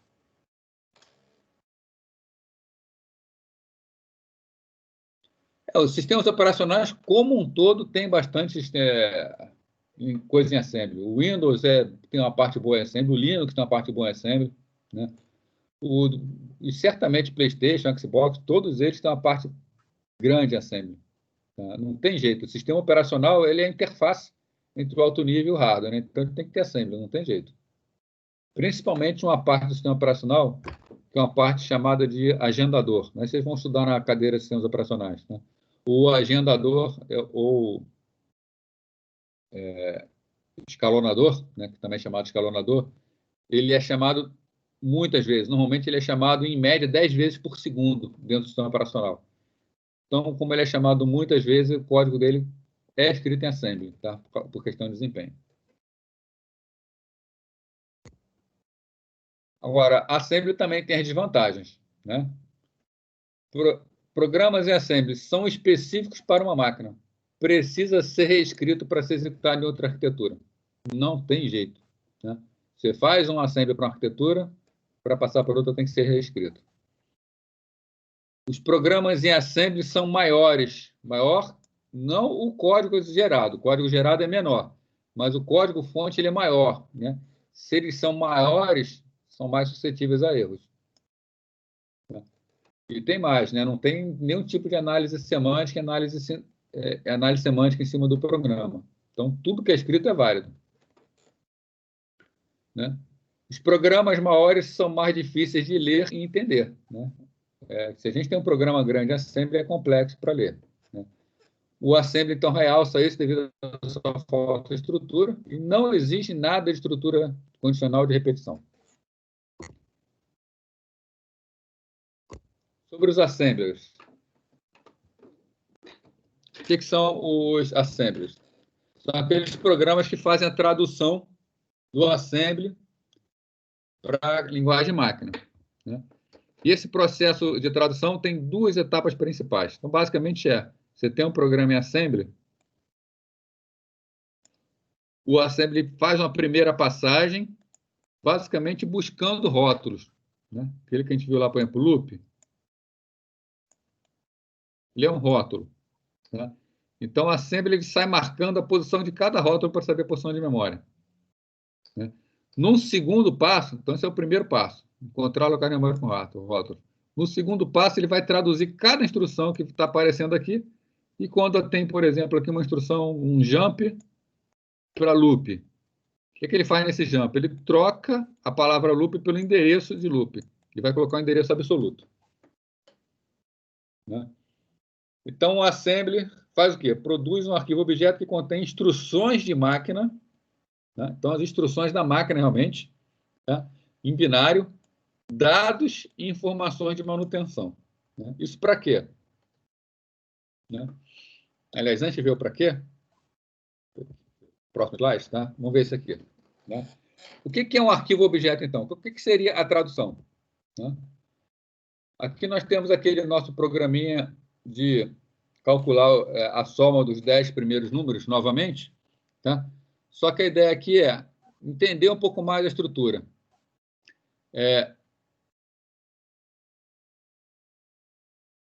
Temos aqui um rótulo, mensagem, né? O que esse rótulo faz? Esse rótulo, ele marca um local de memória que é onde está uma string que eu coloquei para poder ser impressa. Tem um outro rótulo, que é o rótulo loop. Esse rótulo loop ele marca uma posição de memória que é para implementar o meu for, né? O meu for está aqui, ele vai estar somando os números, aqui ele realiza a soma do número, aqui ele incrementa o contador, ele compara e, caso seja diferente, ele volta para a posição do loop, né? Então, o rótulo loop é utilizado para fazer um loop, um for. O meu outro rótulo MSG, ele é utilizado para quê? Ele é utilizado para quando eu quero escrever aquela mensagem lá. Eu vou chamar uma instrução para escrever uma string, né? Eles estão azul porque eles são chamados de rótulo local, né? O que é um rótulo local? É um rótulo que só tem significado dentro desse objeto, né?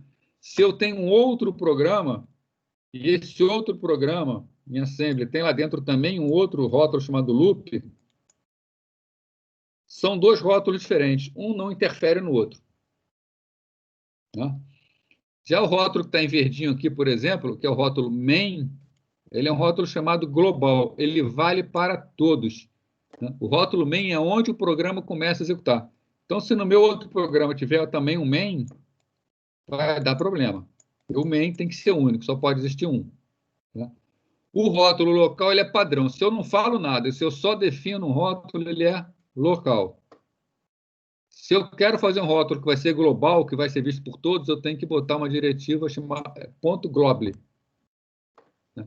Esse ponto .global vai dizer, então, que o rótulo é global, vai ser visto por todos. Vou puxar uma chamada rápida aqui.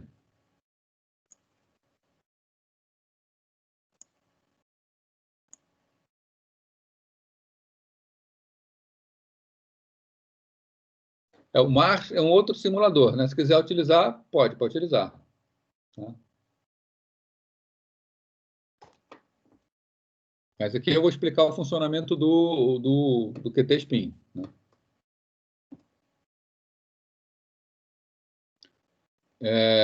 Tá? Então, o rótulo externo, repetindo, é aquele que vale para todos. Se eu tiver vários arquivos objetos, todos eles vão enxergar esse rótulo externo. O rótulo local só vale dentro do arquivo objeto.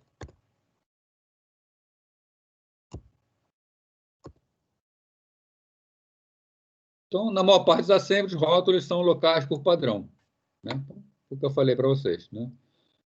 Nomes gerados pelo compilador, por exemplo, o nome de uma instrução do início de loop são locais, né? De modo que o compilador não precisa produzir nome exclusivo a cada arquivo. Né? A importância do rótulo local é essa.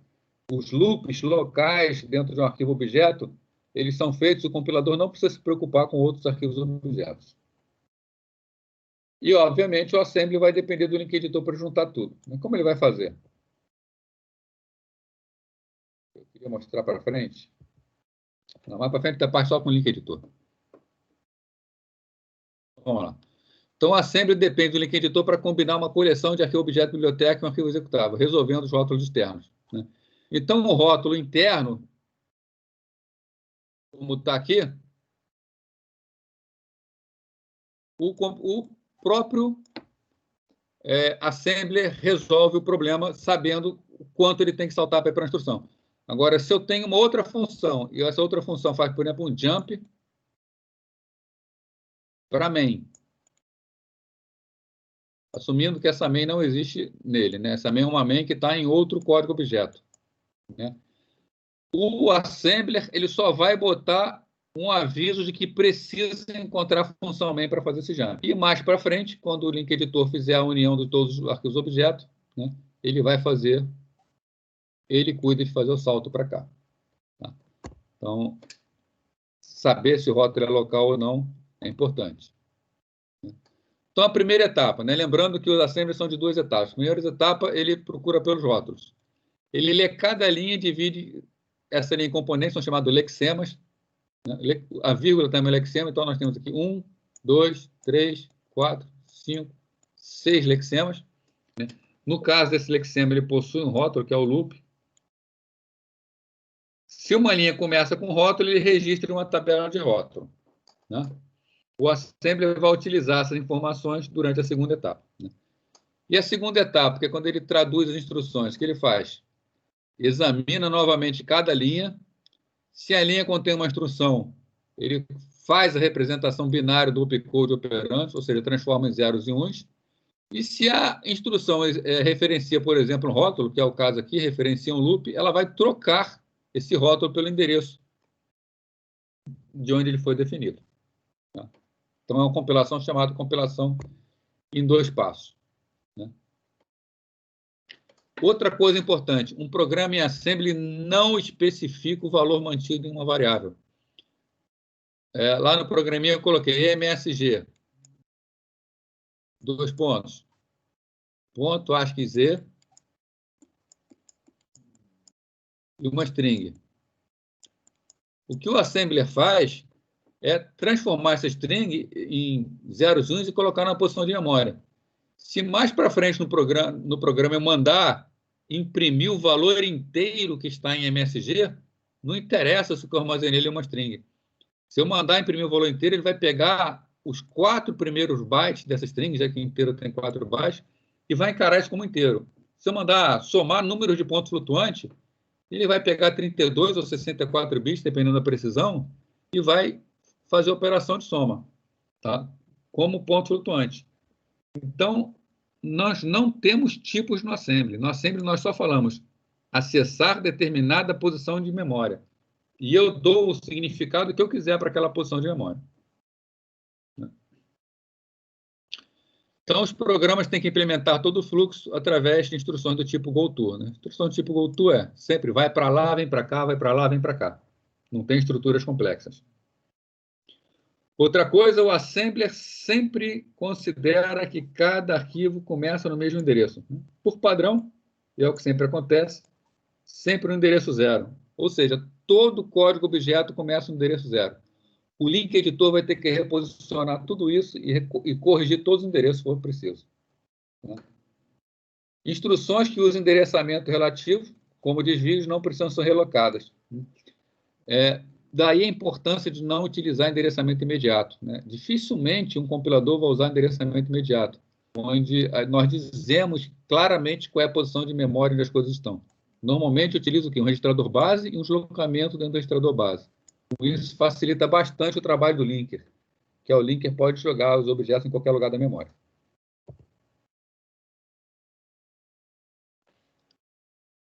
O Assembly ainda fornece recursos convenientes para ajudar a tornar os programas mais curtos. Né? Exemplo, no programinha que eu mostrei para você, tinha instrução, soma dos 10 primeiros números. O Assembly pega e coloca caractere a caractere certinho na memória para a gente. Né? Isso aqui, na verdade, vai ser traduzido em algumas instruções para fazer armazenamento.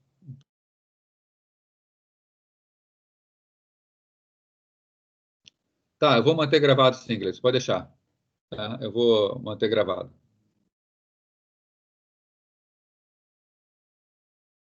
Então, essa instrução, por exemplo, armazena na memória os caracteres de uma string. Linguagem de máquina não faz isso, mas o Assembly vai fazer isso para a gente. Isso é um facilitador.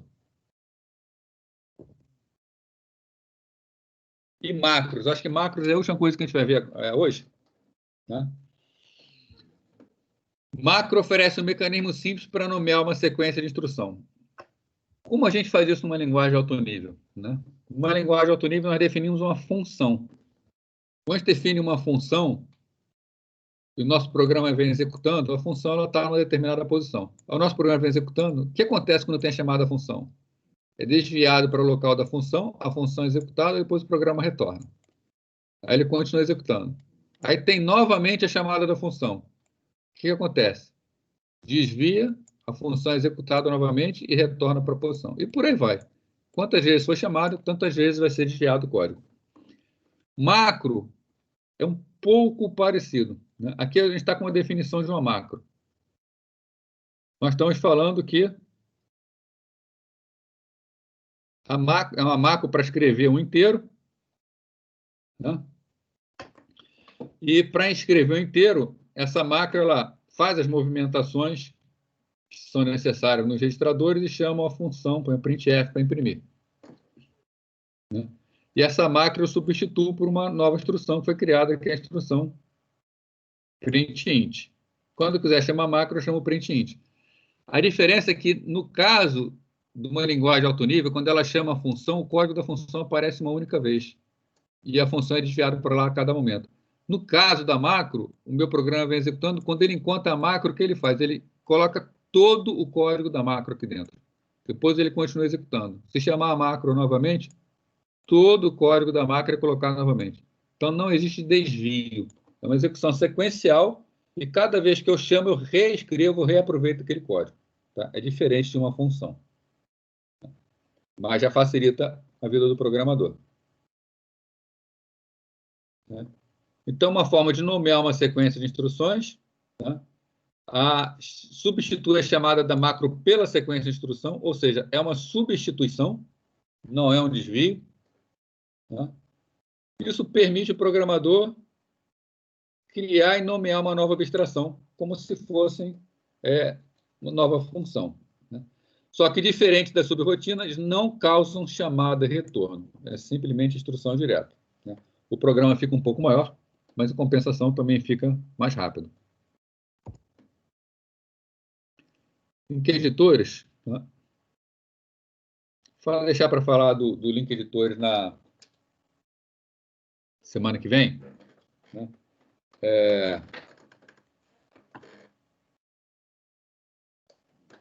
Para falar com vocês sobre o trabalho agora. Tá? Aí, na semana que vem a gente fala sobre link editores, e eu mostro um exemplo de execução. Vou fazer mais uma chamada aqui.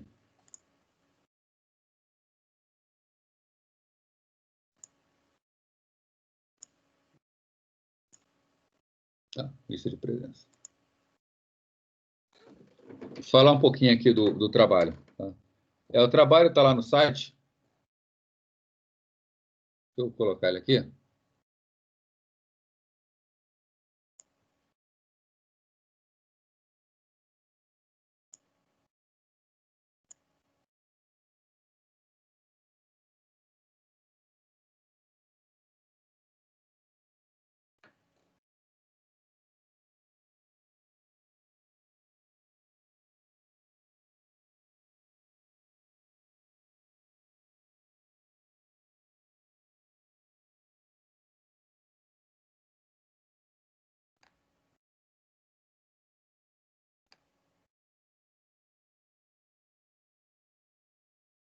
Pode falar, Marcos, que eu não estou achando aqui a minha tela.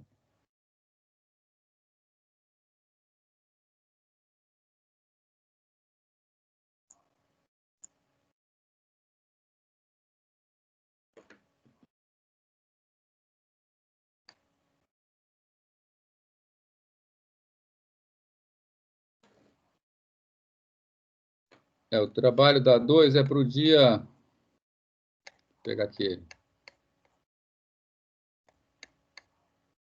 9 de dezembro. Tem mais de um mês. Um mês mais ou menos para fazer, um pouco mais. Agora não está aparecendo aqui para mim para colocar o PDF. Vou tentar colocar as crianças. Vocês estão vendo aí o PDF?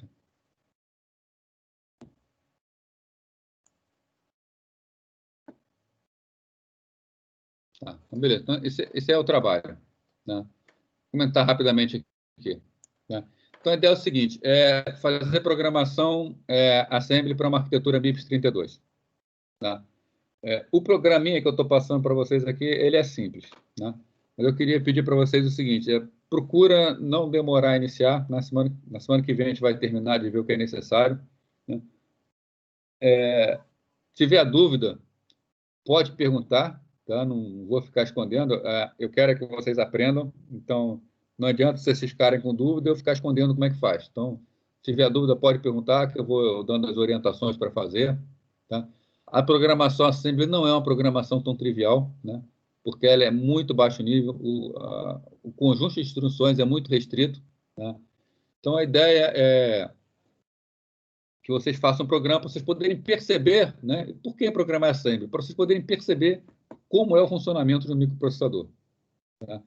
E eu procurei colocar aqui uma situação que fosse uma situação que pudesse acontecer, né, na vida real de vocês, se vocês forem trabalhar com baixo nível. Né? Então, estou comentando aqui, né? Para o desenvolvimento é necessária a utilização do simulador QT-Spin, né?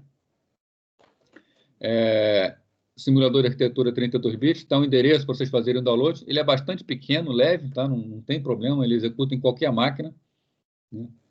Ele com interface gráfica QT. Né? E qual é a situação que está sendo colocada?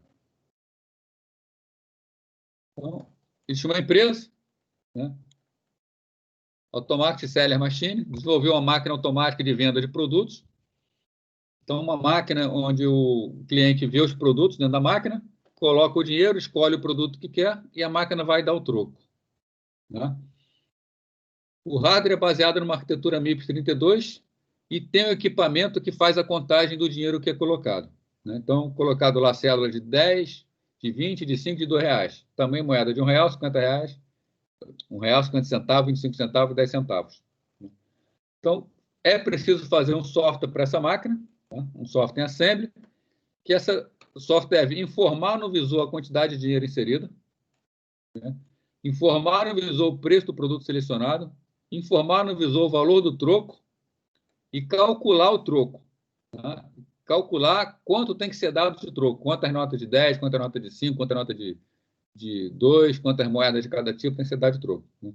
Sendo que, é claro, que tem que minimizar a quantidade de moedas que vai ser dado, minimizar a quantidade de troco em termos de cédulas. Né?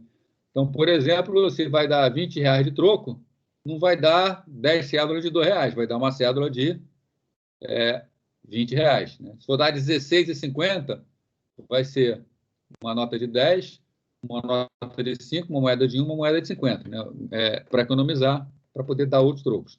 Né? Então, tá um exemplo aqui. E especificações.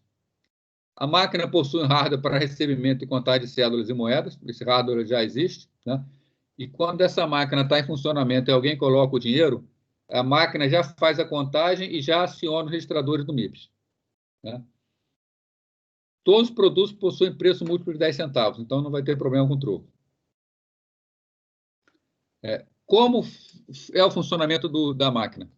No registrador S0, né, a gente vai ver cada um dos registradores mais para frente, na semana que vem, é a quantidade de cédulas de 20 inseridas. Né? E por aí vai, desde S0 até S7, a quantidade de cédulas e moedas inseridas.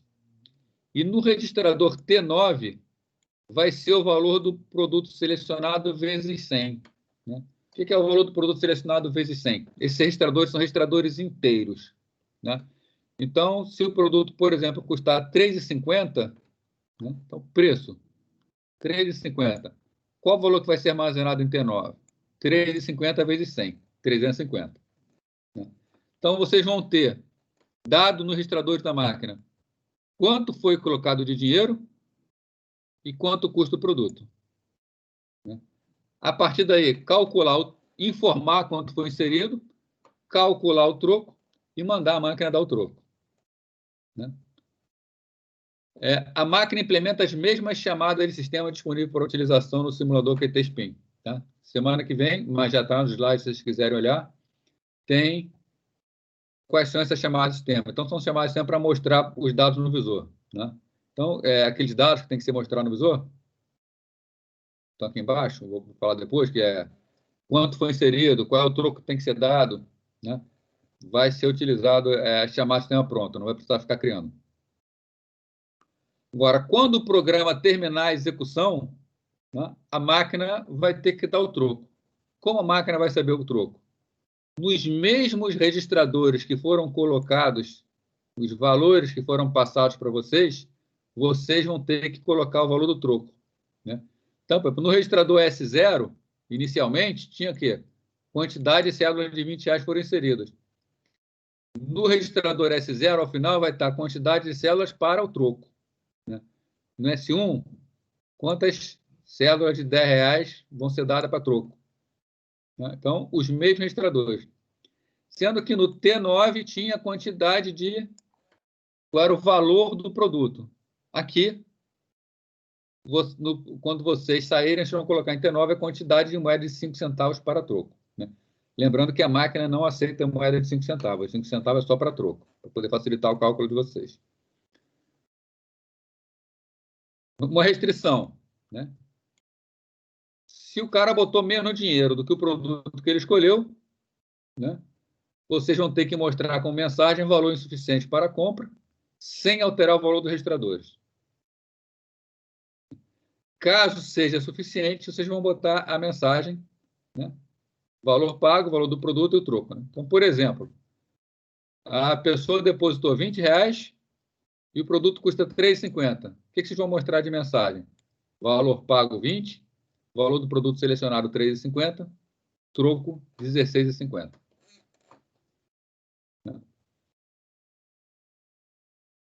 Caso o valor seja suficiente para o pagamento, um detalhe, né?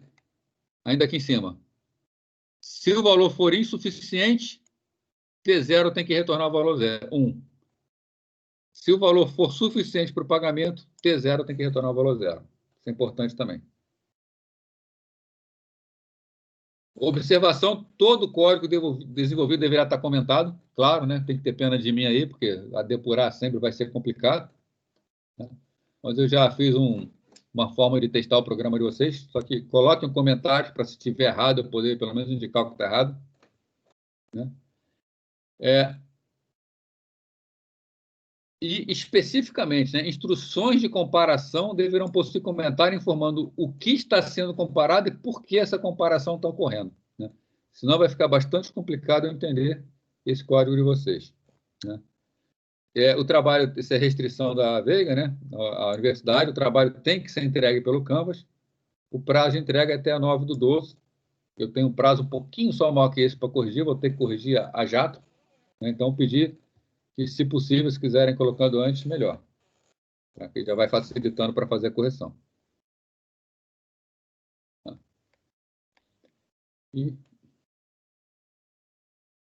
Não envie PDF, não. Envia um arquivo texto para mim que fica melhor. Né?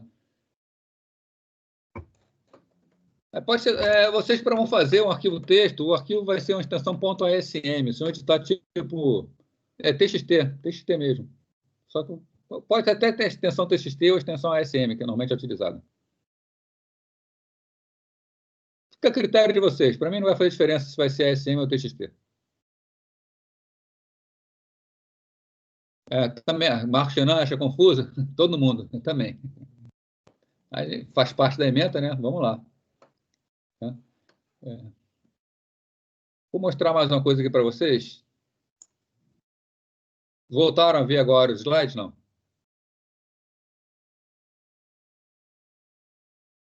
Então, a gente vai ver semana que vem essa parte aqui, link editores, carregamento, uso da memória, vou explicar depois. Né? Mas semana que vem a gente vai ver isso aqui, ó, spin. Né? Esse aqui se vocês quiserem já dar uma adiantada no slide, já está disponível para vocês. Aqui está explicando como é. Aqui estão as chamadas de sistema que ele vai fazer, eu vou explicar em detalhes. Então, temos chamada de sistema aqui, por exemplo, para mostrar string. A gente bota código 4 e em A0 início da string. Tá? Tem um exemplo disso lá para vocês vão poder ver. Basicamente, é a chamada de sistemas que vocês vão precisar. E o assembly do MIPS aqui está aqui.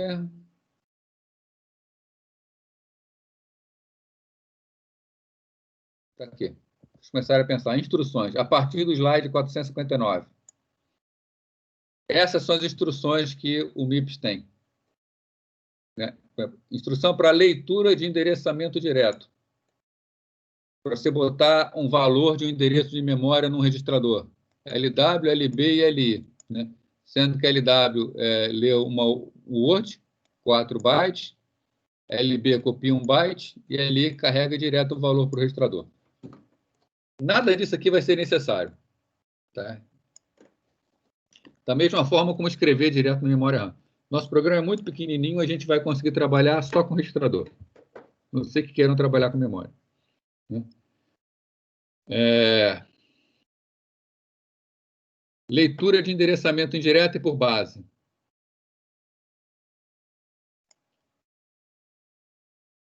Isso aqui também é para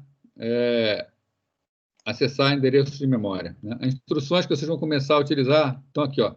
Se vocês quiserem passar o conteúdo do registrador 1 para o registrador 0, vocês vão usar a instrução move. Né? Existem registradores especiais que nós vamos ver, que são registradores chamados registrador high e registrador low. Eles não têm acesso direto. A única forma de copiar eles é MF high, registrador 0. Ele vai passar o conteúdo de high para 0. E MF low, registrador 0. Ele vai passar o conteúdo de low.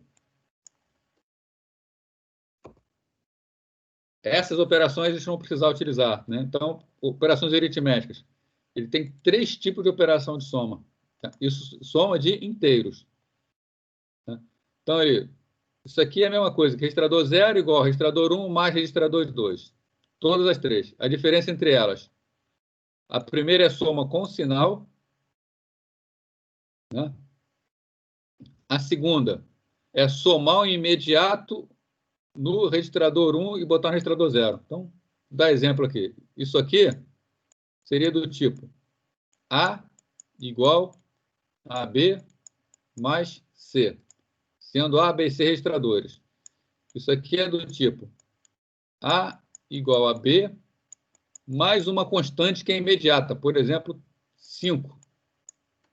Né? Então, se eu quero passar uma variável, eu uso add. Se eu quero passar uma constante que eu conheço para soma, eu uso add. Né? Subtração. Sub-U. Né? Não tem subtração imediata. Né? Então, a subtração de cima é subtração com sinal, subtração de baixo, subtração sem sinal. Né? E aí tem as operações de multiplicação, operação de divisão, todas as operações que podem ser utilizadas. Tá? E semana que vem eu vou mostrar essas instruções, vou rodar um programinha com vocês, vou mostrar o programa funcionando, vou mostrar o simulador funcionando, aí vai ficar mais fácil. Né? Mas se vocês quiserem adiantar o trabalho, começar escrevendo alguma coisa na mão, já estou com as instruções para vocês olharem.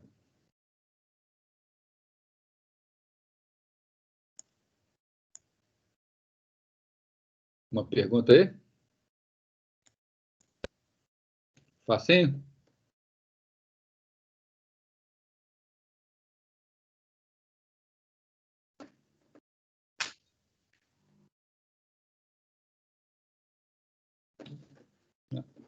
vão ver que nem é tão difícil assim, tá? Vai servir até para perder medo. Vocês vão ver que o assembly assusta muito mais o, do que realmente é. Tá? No final, nem é tão complexo assim. Tá? Só precisa pensar uma forma mais estruturada. Né? Como a linguagem não é tão estruturada, a estruturação vai caber a gente. Né? Então, por exemplo, deixa eu botar aqui de volta a minha tela. Algo que com certeza vão precisar. Né?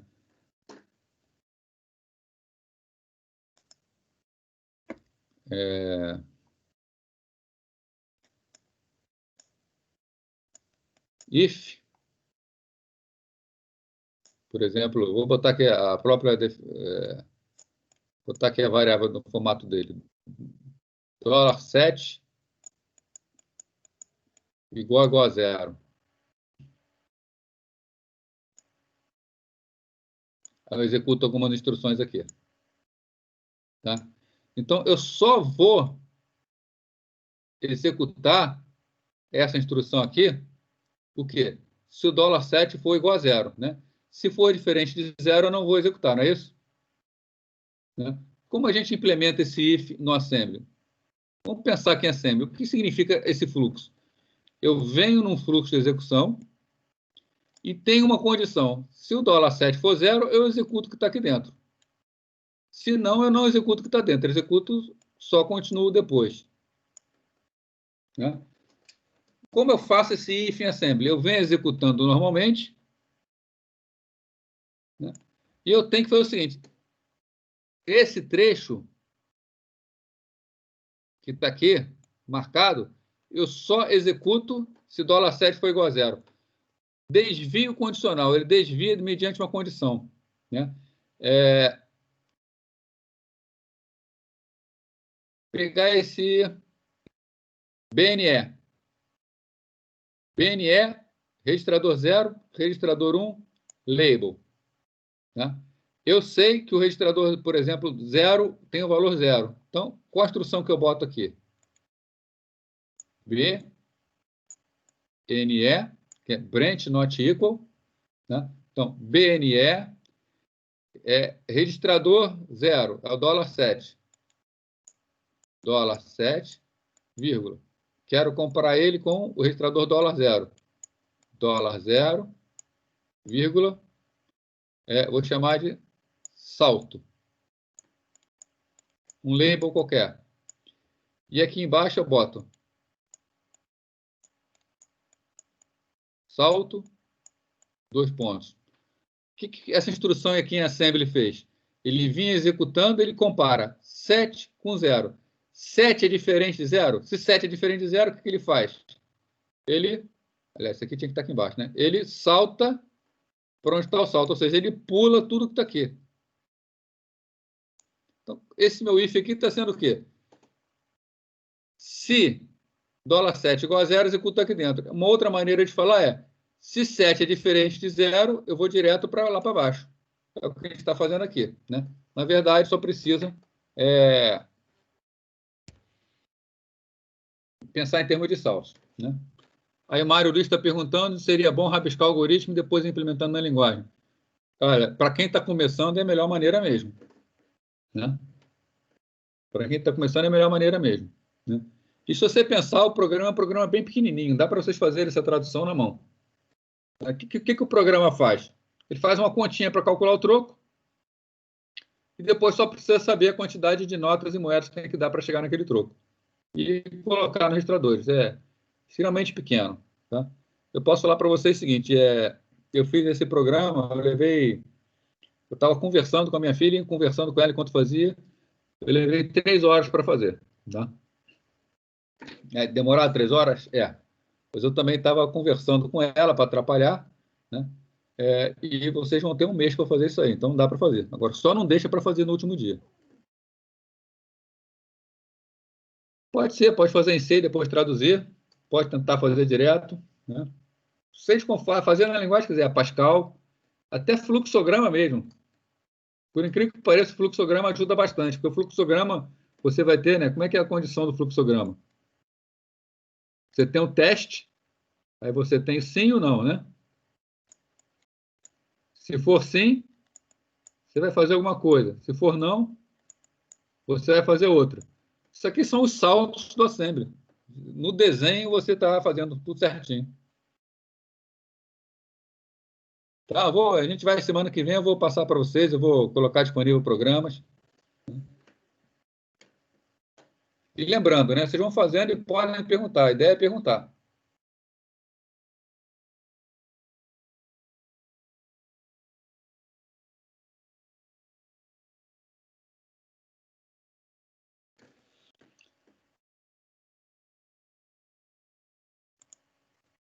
Mais alguma pergunta aí?